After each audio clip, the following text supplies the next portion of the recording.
E aí, bom dia, terceirão, que beleza, nesta quinta-feira, ó, 15 de setembro, é bem rápido, hein? Poucos dias para o Enem, né? E estamos indo bem na nossa programação, e hoje nossa convidada aqui, olha, é uma raridade convidada, né? Mas nós temos aqui esse grande momento com Clarice Lispector. Opa, olha, Lispector, um sobrenome diferente, né? Não é bem daqui do Brasil, mas é da Ucrânia. Imagina, ela nasceu na Ucrânia, né? Mas chegou ao Brasil muito em tenra idade, criança, não é? E então, Clarice Lispector é o nome, é o maior nome, é top, né, da literatura brasileira em todos os tempos, né? E do modernismo ele é o nome fundamental, né? Está ao lado dos grandes autores, né? Guimarães Rosa, Graciliano Ramos. Ela é ficcionista, é uma prosadora. Então, por isso que eu comparei aos prosadores, Guimarães Rosa, Graciliano Ramos, enfim. A Clarice Lispector é a grande dama, né? A grande escritora brasileira. E as obras dela constantemente estão sendo reeditadas, né? E ganhou uma biografia estupenda de um norte-americano, Benjamin Moser, né? Fez uma pesquisa exaustiva. E a biografia foi publicada, né? E nós estamos tentando trazer esse biógrafo para o Salip, né? Já tem uns 5 anos que a gente vem tentando fazer com que esse biógrafo chegue aqui pelo Nordeste. Ele já esteve ali em São Luís, né? Mas fomos lá, a agenda dele estava muito cheia, quem sabe, né? Vamos lá, terceirão, que beleza, né? Aqui, então vamos conhecer a grande escritora da geração de 45, do modernismo brasileiro. É a ficção, né, urbana, psicológica, de Clarice Lispector. Olhos amendoados, né, língua um pouco presa. Assisti a muitas entrevistas dela, né? É uma escritora de altíssimo nível, né? Então nós vamos conhecer os grandes autores desse campo, né, da ficção, né, urbana e intimista, introspectiva, de grandes temas, né, inovadores, universais. A temática feminina é muito forte na obra dela. Ela olha bem a questão feminina, né, o comportamento, né, visão de mundo.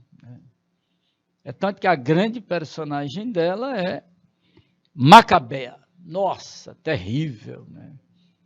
Exatamente o avesso do que deva ser a mulher.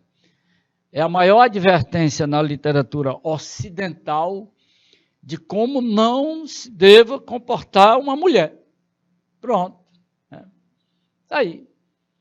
E aí vamos destacar essa linguagem inventiva dela e a técnica do fluxo de consciência. Olha, é uma herança, né, do surrealismo, essa técnica do fluxo, né, de consciência. O que vem, escreve. Só depois é que organiza as coisas, né? Então, está aí a grande dama da literatura brasileira e um dos grandes nomes da literatura mundial. Olha que coisa, não é? Pois então, vamos conhecer a grande escritora brasileira, né, que revolucionou, né, a ficção modernista a partir de 1945, que é o terceiro momento do modernismo brasileiro. Vamos ver agora, mostrando. Olha aqui, olha esse painel, hein? Nosso convidado, que já foi comentado aqui, o Guimarães Rosa, não é? Olha o nosso convidado. E agora o convidado deste encontro, a Clarice Lispector. Muito bonita ela, né? Então, é ucraniana, né? Nasceu numa aldeiazinha lá da Ucrânia, né? Mas entrou no porto do Recife, a família, ela pequenininha, não é? E aí tem outros nomes, né? Que Chico Buarque, né? O Dalton Trevisan, o vampiro de Curitiba, o João Ubaldo Ribeiro, olha aí, e aqui do lado do João Ubaldo, Lígia Fagundes Teles, que faleceu recentemente, né? Ué, e tem mais dois aí. E quem são esses dois? Terceirão? Dá uma olhadinha aí, né? Porque é a literatura da geração de 45, que é de 1945 até os dias atuais, 2022. Né? Então, é um longo percurso. E aí nós vamos incluir autores da literatura piauiense. Olha aí os dois que estão aí. Quem são esses dois? Olha, tem um que é um galã aí. Né? Tem essa arte aí, né, que foi feita para ele. É o O.G. Orlando, né? Geraldo Rego de Carvalho. Né? O famoso O.G. Rego de Carvalho. Um dos grandes renovadores da ficção em língua portuguesa, hein? Olha aí a Adriana, a galera toda aí, a Joyce, vamos lá, hein? Vamos que vamos, né? Mas tem outro piauiense aqui do ladinho aqui, de bracinhos cruzados, né? Esse bico de pena aqui, também recentemente falecido, Assis Brasil. Olha, e tem muitos outros que a gente vai mostrando, né? Prosadores, ficcionistas, cuidado com a palavra, hein? São os ficcionistas. Quando a gente terminar esse bloco, a gente vai pegar os poetas, que é a partir de João Cabral de Melo Neto, né? Tá vendo? E então, dessa terceira geração do modernismo, ela também é chamada neomodernismo, né? E alguns até rotulam de pós-modernismo. Tudo bem, seja o que for. Contanto que as margens cronológicas, aqui de 1945 a 2022, até hoje. Pronto, né? Pode ser que daqui para o ano que vem alguém publique um livro que revolucione tudo. E aí, nova data. Né? Mas enquanto isso não acontece, está aí. Tá legal? Bom demais. Né? Não estrague o Assis Brasil. Está aqui, né? Não estrague o O.G. Rego. Então, nosso convidado da aula passada, Guimarães Rosa, gênio, revolucionário, né? E agora, a genialidade de Clarice Lispector. São os dois autores top, né, do modernismo brasileiro. Uma mulher, né, a Clarice, que não entrou na Academia Brasileira, não se empenhou muito também. É um item importante, mas não é tudo para o escritor, lógico, né? Porque a Raquel entrou no ano que ela faleceu, 1977. Aí nós fomos atrás de muitas coisas, a gente já fazia o curso de letras, né? E a gente vem acompanhando, né? Professor de literatura não pode cochilar, tem que acompanhar direitinho os grandes autores, os medianos e os medíocres também, né? Para saber de todos eles, né? Então, aqui nós temos os falecimentos recentes, né, da Lígia Fagundes Teles, uma grande escritora. O Assis Brasil, em dezembro próximo passado, ele nos deixou, né? E o OG 2013, se não me falha, né? Bom, e os outros estão por aí. Aqui estão conosco ainda o Chico Buarque, Dalton Trevisan. Os outros já são falecidos. Olha, feita esta apresentação aqui, este painel com esses grandes nomes, né? Vamos, aqui ver o contexto de 1945 até os dias atuais, né? O fim da Segunda Guerra Mundial, com aquela loucura da bomba, né? Das bombas, né? Que deixou o mundo sombrio, apavorado, né? O fim da era Vargas, em 45, terminou também, né? A Guerra Fria, que continua até os dias de hoje, né? E o governo brasileiro, o governo de Juscelino Kubitschek, né? De 50 anos em 5. Foi uma loucura, né? Mudou muito, industrialização, né? Urbanização, migração, questão do sindicalismo. Aí em 64 entrou o regime militar, e a partir de 76, 77, por aí, 78, a abertura política, veio a nova república, Constituição de 1988, a nossa 7ª Constituição. É mole? Aí, 7ª Constituição. Que coisa, né? Não acertamos ainda. Estamos em construção, né? É um país em construção. É uma nação em construção.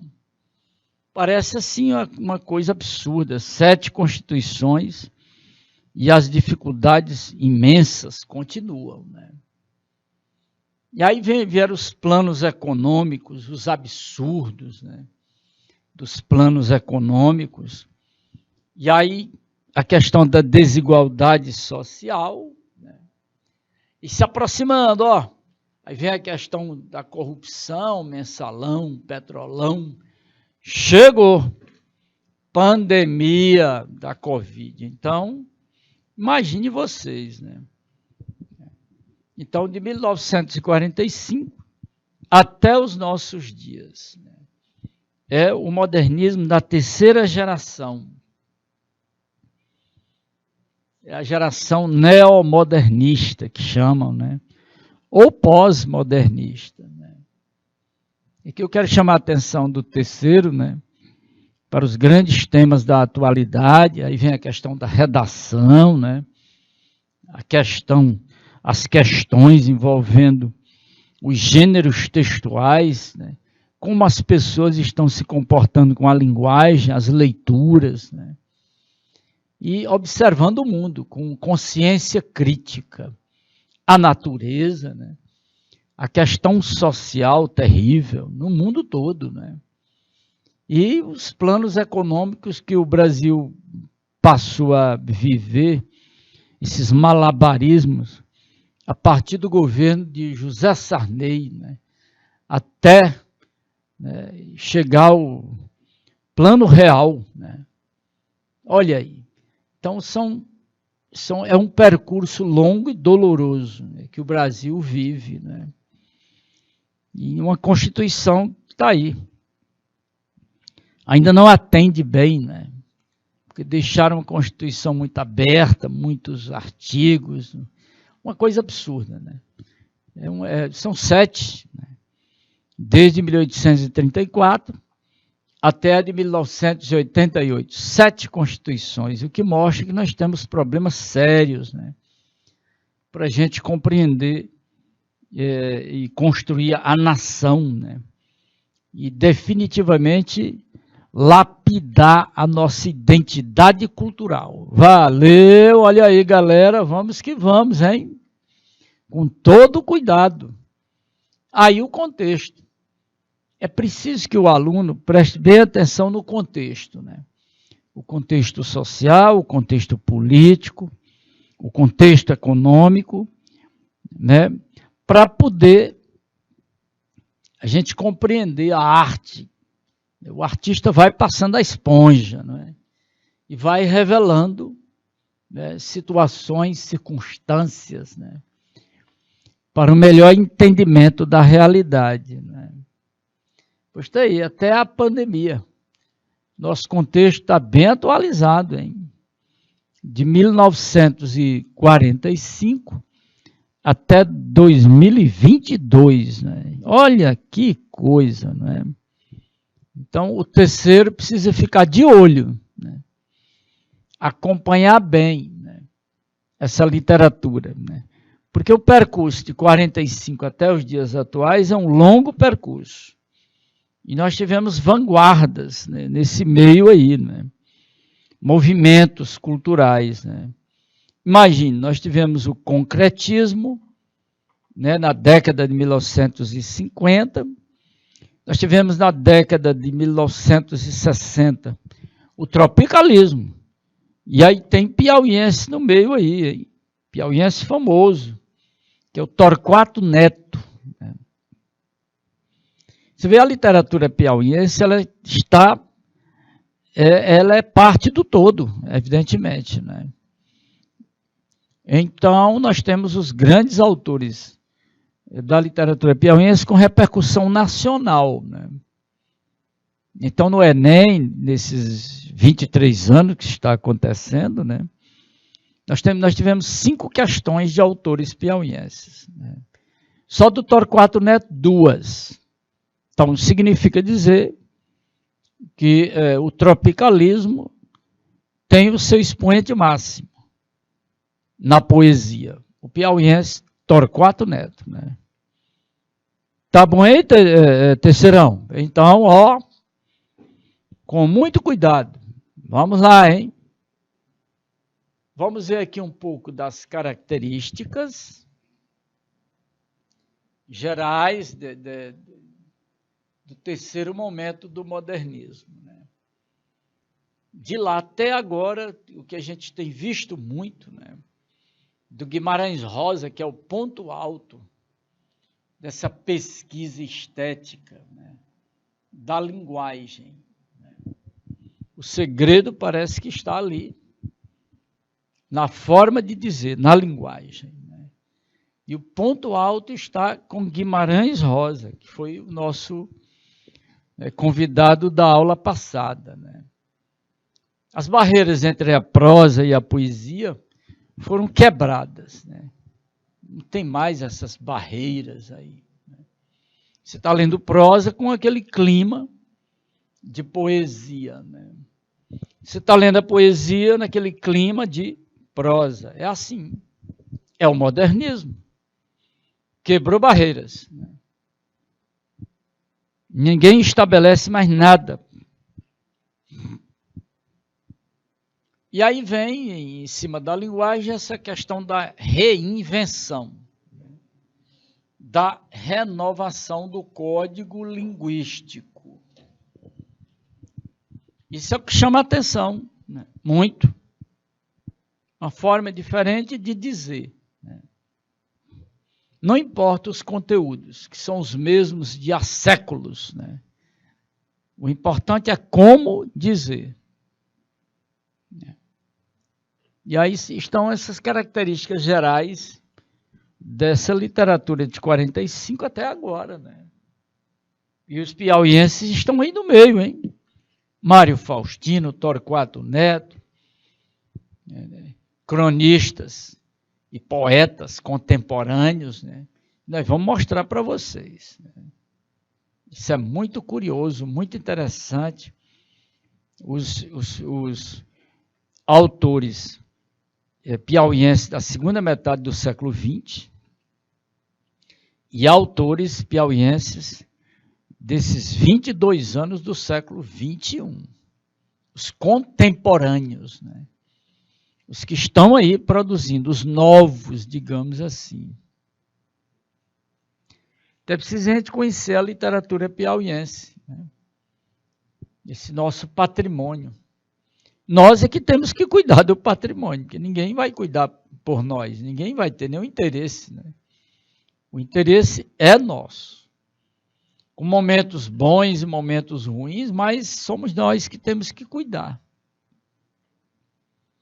Aos bons, aos medianos e aos medíocres, né? Os bons autores, os grandes autores, né? Você pode dizer assim, a literatura toda é ruim? É, mas tem grandes obras, né? Você imagina o Assis Brasil, a tetralogia piauiense do Assis Brasil. É o Piauí, por dentro e por fora. E o escritor Rego de Carvalho, Oeiras Teresina, para o mundo. Os referenciais locais, mas a projeção é universal, é a condição humana, né? É universal, né? E aí tem o Torquato Neto, Mário Faustino, escritores, poetas geniais, né? E o clássico da Costa e Silva, olha aí, que a gente já passou por ele, hein? É isso. Poetas como a Gadobal, que já esteve no Enem. Entendido? Pois vamos lembrar esse detalhe aí, terceirão. Na verdade, século XX e XXI, ocorre essa fusão, né, da tradição e da modernidade. Aí nós temos dois blocos gigantes, né? Nós temos o bloco da prosa regionalista, o bloco da prosa urbana. Então, muitos autores regionalistas, né? Muitos autores urbanos, né? O regionalista, nós vimos o ponto mais alto, que é o Guimarães Rosa, né? É um regionalismo lançado, né, no espaço universal, né, com aquela consciência política e crítica, e aquela consciência do estar no mundo. Né? E aí lança-se no campo mítico, metafísico, e ainda vem aquele tempero do realismo fantástico, né? O absurdo. São heranças lá dos movimentos de vanguarda do início do século XX. No caso do realismo fantástico, é a vanguarda surrealista, né? Que a herança é muito forte dentro do modernismo. Até hoje, tem mais de um século. Por isso que é importante a gente estudar, ter suporte das vanguardas europeias que influenciaram tudo, né, no Ocidente, né, toda a arte ocidental. Né. Valeu aí, galera? Cuidado, hein? Então vem, no caso, outro bloco, que é o bloco da prosa urbana, né? Aí vem uma concepção curiosa do ato de escrever. A crise que todo escritor tem do ato de escrever. Né? É aquela de você construir o texto, né? Aquela briga com a linguagem, né? A construção dos personagens, no caso aqui, a ficção, a prosa. Né? E no caso aí da escritora Clarice Lispector, e outros romancistas, a partir de 45, é a construção do romance. É o meta-romance. Ela narra o próprio desespero de escrever. Como é que eu vou criar essa personagem? Como eu vou construir essa personagem para dizer para o leitor? Como vou fazer? Então, essa crise, ela é narrada, né? É o meta-romance, que vem pelo fluxo de consciência, que é aquela técnica, né? De dizer tudo que vem. E depois estruturar. Então você tem o meta-romance, pelo fluxo de consciência. Clarice é isso aqui. Né? Então, é uma literatura muito profunda, intimista, né? É uma ficção introspectiva. Porque depois das bombas da Segunda Guerra Mundial e as crises do planeta, gerou em nós essa crise do ser consigo mesmo. Isso é uma coisa muito curiosa. Ou seja, como é que se pode encher o planeta de guerras e medos, né? Armas atômicas, né? Armas nucleares absurdas, né? Então, uma coisa que mexe com a cabeça da gente, né? E de 1945 até o tempo presente, né, nesse percurso nós temos as vanguardas poéticas brasileiras. Olha, cuidado, hein? Então nós vamos conhecer o concretismo, o tropicalismo e outros pequenos movimentos, né? Porque os dois maiores são esses aí. Foram momentos assim maravilhosos, né, de mudança, né, de renovação. Terceirão, dá uma olhadinha nessas características gerais. Releia aí, para você ter uma ideia disso.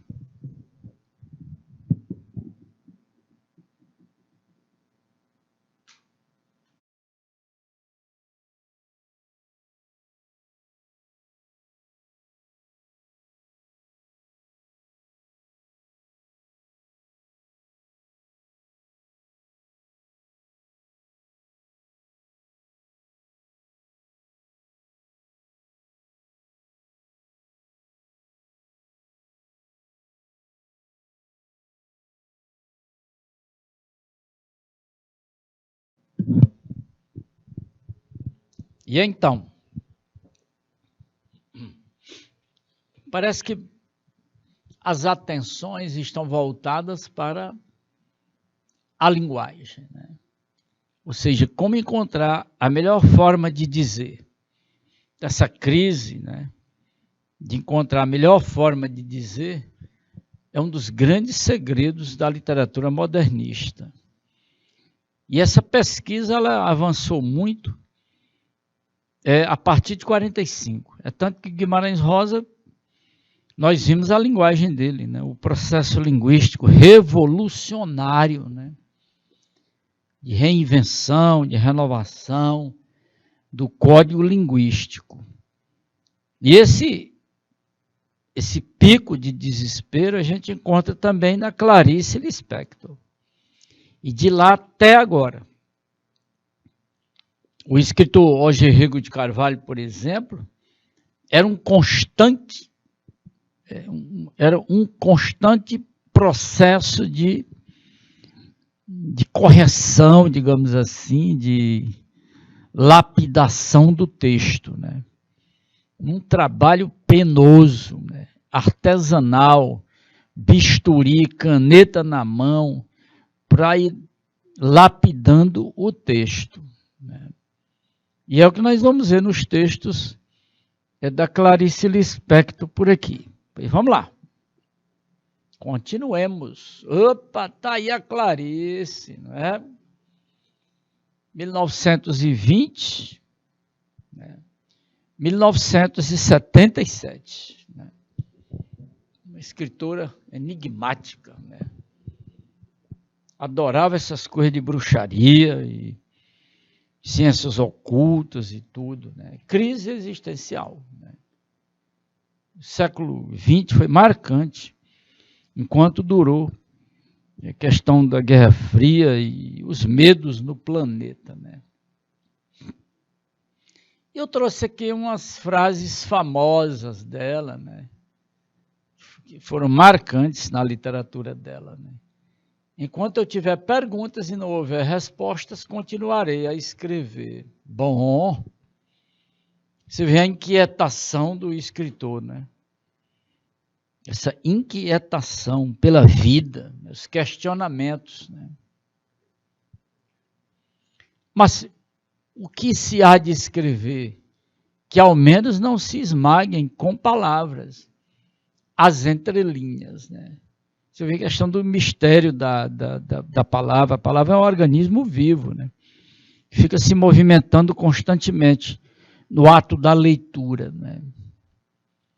O melhor ainda não foi escrito. O melhor está nas entrelinhas. Olha a insistência dela, né? É um trabalho assim de detetive, o trabalho do leitor. É um trabalho de encontrar nos labirintos do texto, né, os mistérios, né? Aquilo que mexe com a pessoa. O prazer, aquela sensação estimulante de encontrar o que está escondido, né?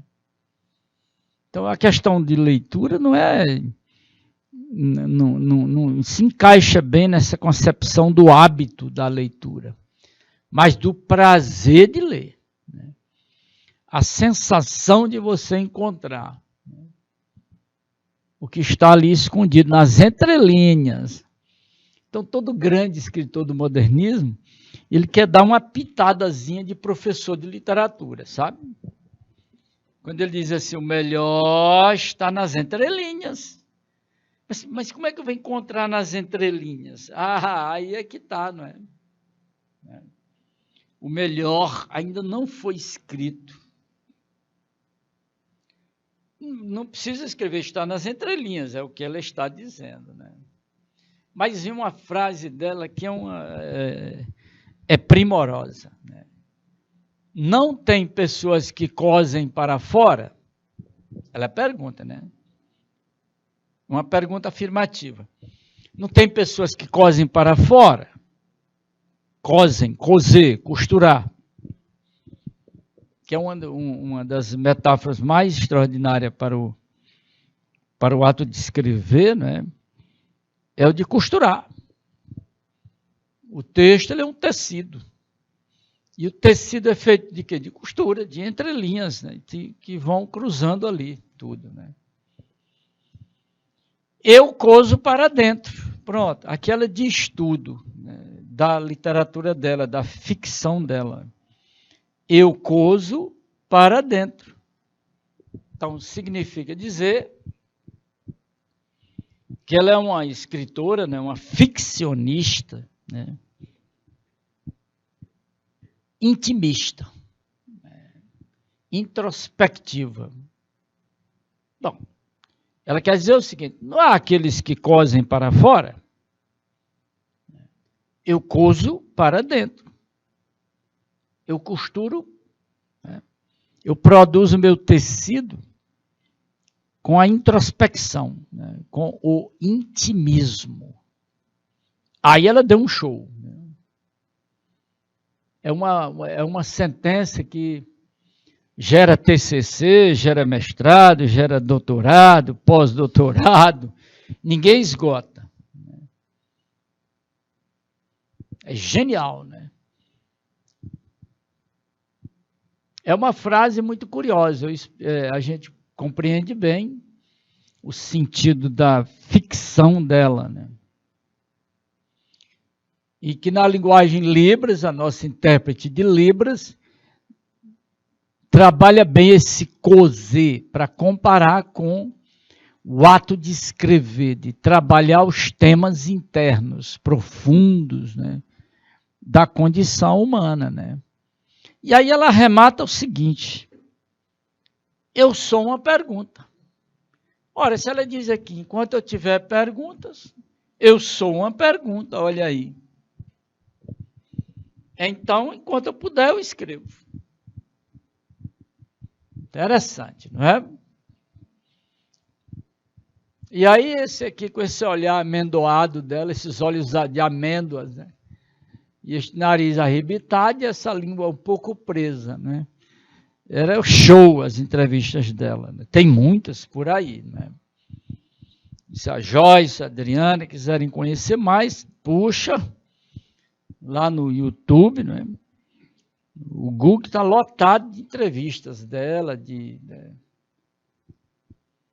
Ela é uma grande sensação na literatura, né?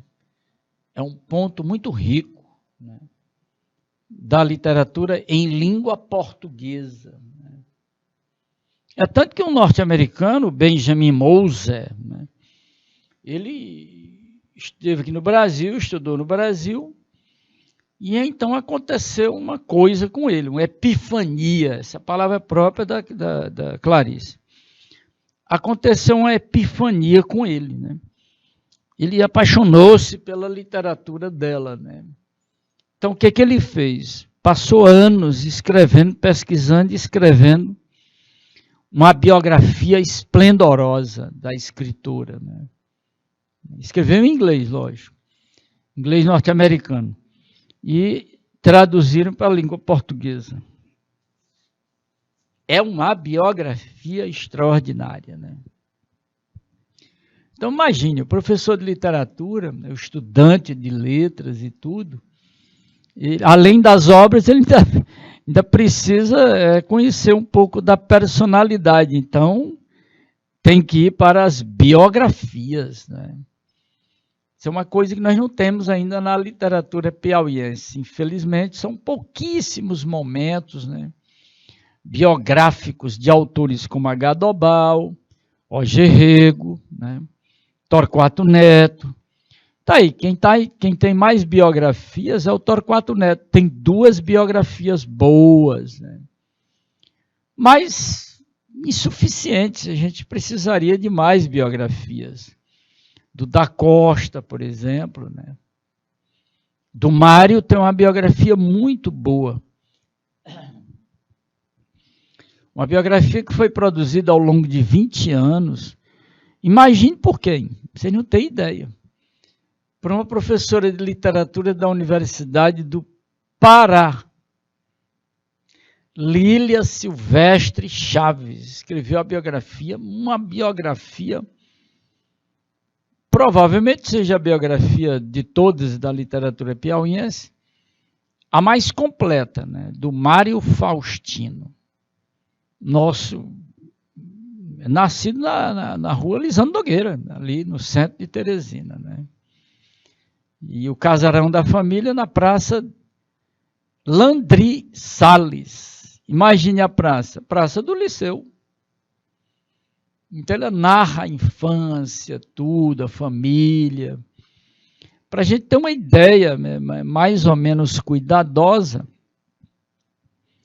da personalidade do genial poeta, né, e crítico, né. A melhor que tem é a dele. E só tem praticamente uma, né. Quer dizer, nós ainda estamos tomando consciência que nós temos um grande patrimônio para a gente cuidar, hein? Valeu aí, terceirão? E então? Aqui, mais uma sentença dela, ela gostava disso. E aqui a arte do Marcílio Godoy, o designer, né, captou bem, né, pelos olhos, né. Ela chamava atenção pelos olhos, né. E aí está, que arte, não é? Marcílio Godoy. E mais uma sentença curiosa dela, né? Não se preocupem em entender. Ela chama atenção para a palavra, né? Viver ultrapassa todo entendimento. Curioso, né? É uma frase assim, teórica, né? Filosófica da literatura, né? Ela gostava muito disso. São sentenças. A literatura dela é muito rica desse tipo de sentenças, né? E aqui eu destaquei os romances. O mais extraordinário é A Hora da Estrela, do ano do falecimento dela, né? Olha, A Hora da Estrela, minha gente, isso é terrível, né? É a história da Macabé. A Macabé, olha, tem hora que a gente dá uma de Macabé que, oh, meu pai do céu. Macabé, tudo que uma mulher não pode ser e se comportar é como Macabé, né? Não é nem mulher, é homem também, lógico, né? É o comportamento humano, né? Pela estupidez, a inocência, a burrice, se deixar levar pelo sonho, né? Não ter autocuidado, né? Por aí vai, né? Tudo que essa nordestina queria, ela sai do interior de Alagoas, vai para o Rio de Janeiro, tudo que ela quer é ser uma estrela. Olha, mas que coisa mais doida. Sem estudo, sem cultura, sem escolaridade, como é que vai ser uma estrela? E uma estrela de cinema, de TV. Olha, tá brincando, né? E foi. No dia que ela foi atropelada, morreu, ela saiu no jornal. Pronto, é a estrela. Então ela ironiza essas coisas, esse comportamento feminino, né? E a outra grande obra dela é Laços de Família, um livro de contos, é uma beleza isso aqui. Laços de Família, gente, isso aqui não é à toa que recebeu muitos prêmios, né? E foi lançado um volume belíssimo com todos os contos dela, né? Mas no livro dela, Laços de Família, eita, pancada doida, né? Os contos bem focando o comportamento feminino, né? E as relações familiares. A hipocrisia, essa coisa meio braba das relações familiares, hein? E advertências severas sobre o comportamento feminino. Questão da ociosidade, trabalho, futilidade, assim. Ocupação do tempo de uma maneira muito equivocada, né? Essas coisas. É impressionante, é uma escritura que chama muita atenção, né? Eu acho assim, no conto ela é fulminante, né? Mas A Hora da Estrela me intriga muito. Porque há momentos que eu dou um ano de Macabea também, e ai, não é possível, né?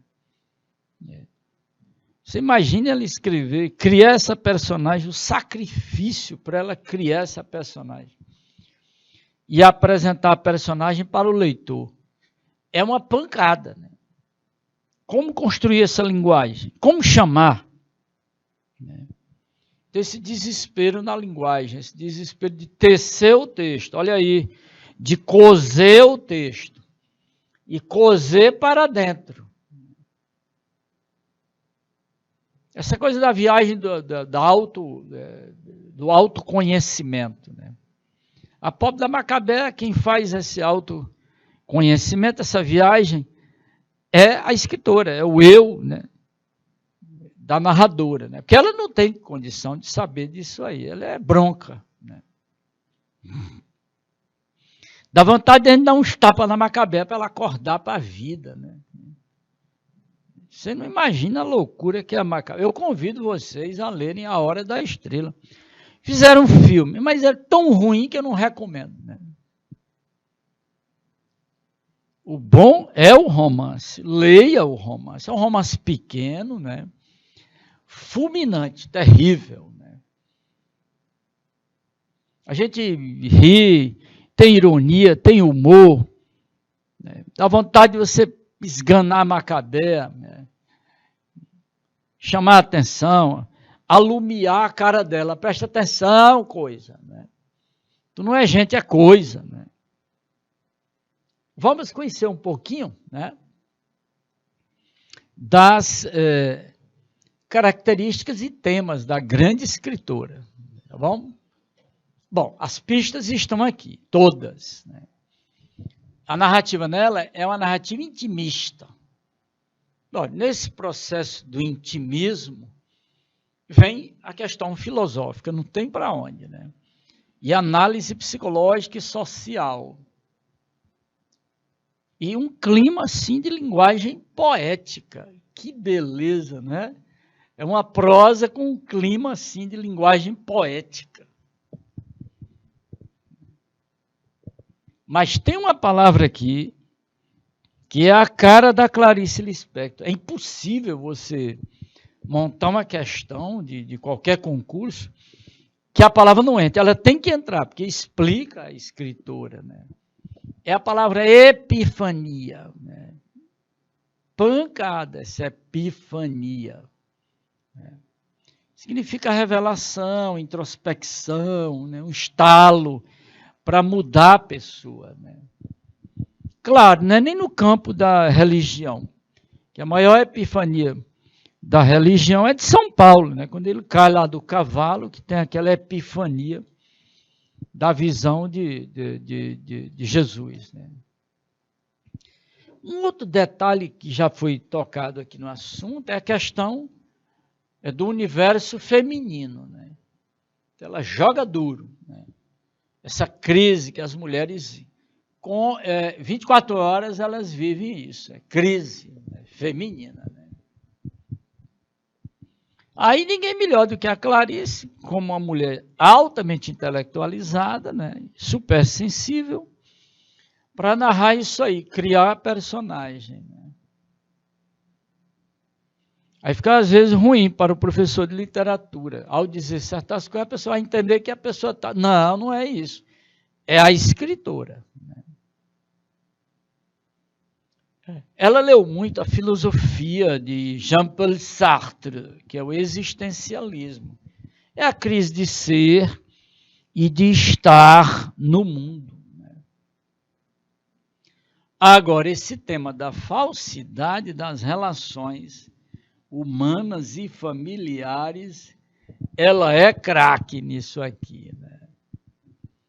Olha, terceirão, guarde este slide aí. Ele é bom. Né?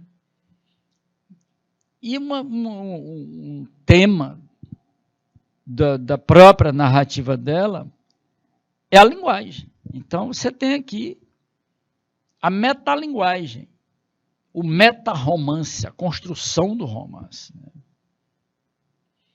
Na verdade, se começa a ler a Clarice, você sente um certo estranhamento. Né? É isso que acontece com o leitor.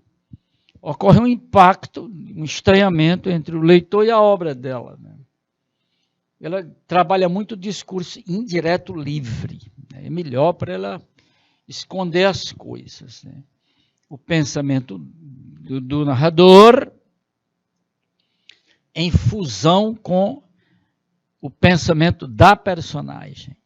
Aí ela aprofunda o monólogo interior e o fluxo de consciência. Valeu aí, terceirão? Pois vamos que vamos, hein?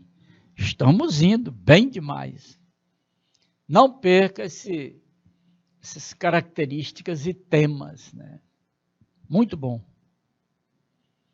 E aqui vamos começar o suplício da escritora, né? Como criar, como narrar, é o desespero, né? Essa obsessão de como fazer, como dizer, como construir o texto. Vou criar o que me aconteceu. Pode, vou criar o que me aconteceu.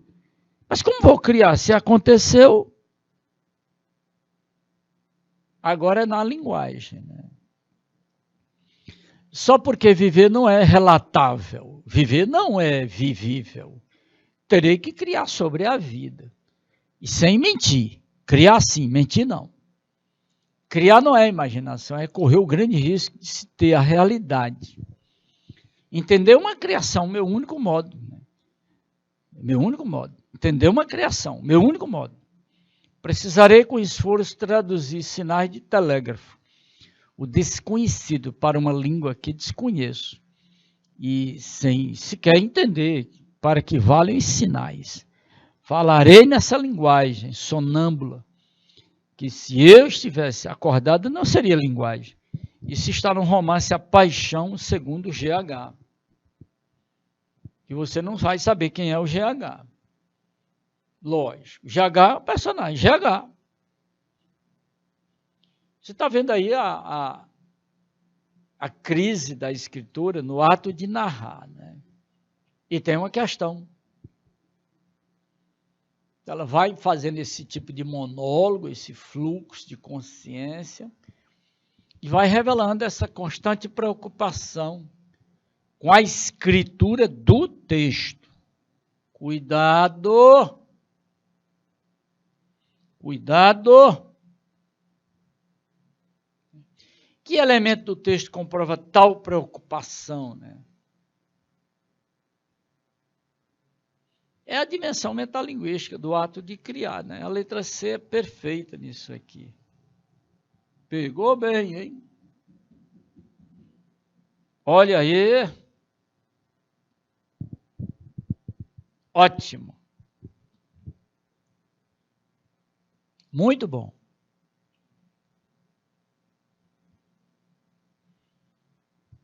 E tem mais um pouquinho, hein? Aqui é um texto terrível, da Hora da Estrela. É a Macabeia, sinceramente, essa Macabeia me dá trabalho. Mas tem hora que a Macabeia sou eu, né? Qualquer um é Macabeia, dependendo das circunstâncias. Enquanto eu tiver pergunta e não houver resposta, continuarei a escrever. Como começar pelo início se as coisas acontecem antes de acontecer? Se antes da pré-história já havia monstros apocalípticos, se esta história não existe, passará a existir. Pensar é um ato, sentir é um fato. Você vê, a todo tempo ela vai trabalhando a filosofia, a questão, né, misturando. Os dois juntos, sou eu que escrevo o que estou escrevendo. Felicidade, nunca vi palavra mais doida, inventada pelas nordestinas, que andam por aí aos montes. Lá e vem a crítica, né? Como eu irei dizer agora? Esta história será o resultado de uma visão gradual. Há 2 anos e meio, eu venho aos poucos descobrindo os porquês, né? É visão da iminência. De quê? Quem sabe, se mais tarde saberei. Você vê, todo o tempo ela vai com essa preocupação com a escritura do texto, né? Como que estou escrevendo na hora mesmo em que sou lido? Só não inicio pelo fim, que justificaria o começo, como a morte parece dizer sobre a vida, porque preciso registrar os fatos antecedentes. Esse é o suplício do leitor e da escritora, né? Ela cozendo para dentro. Enem. Está aí a questão do Enem. Está aí.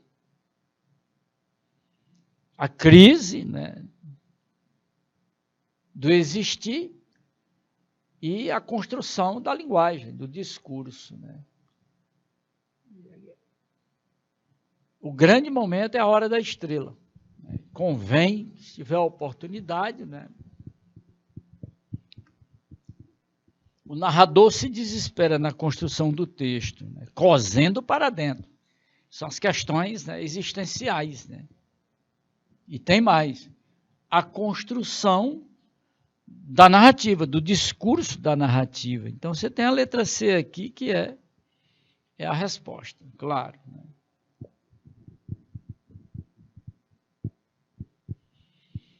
Ok, então, ótimo. Uma questão típica do Enem, né?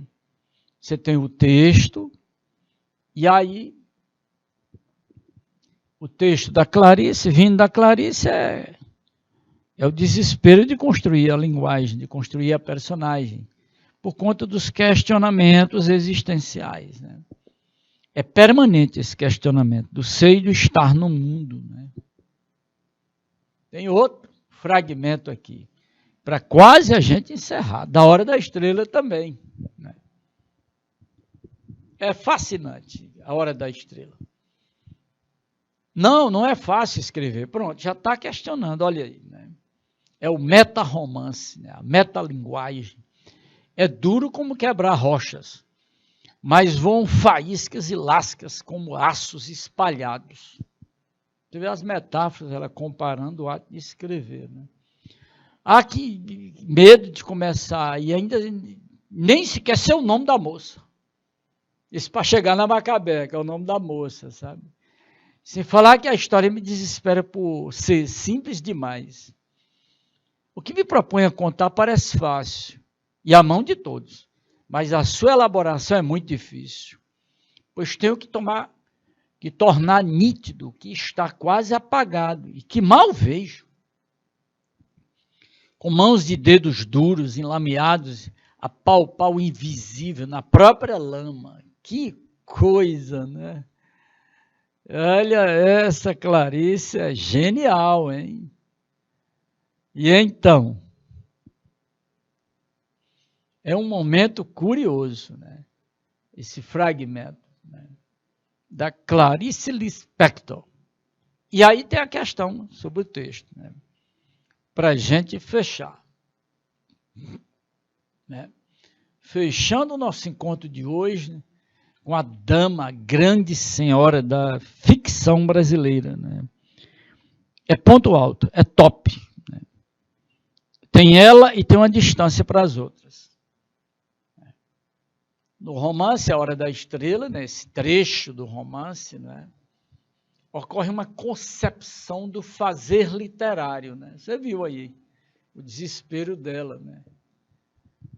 Segundo o qual a literatura é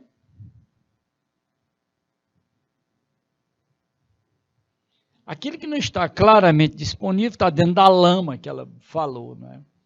É isso que ela quer tornar sensível. Então ela bota a mão na lama, né? Como ela diz bem no finalzinho. Né? Olha, galera, é a letra A que entrega tudo isso. Hein? Perfeito. É trazer a realidade, né? O que está na realidade, mas que não é palpável. Que ótimo. Terceirão, olha, até o nosso próximo encontro. Tchau, galera.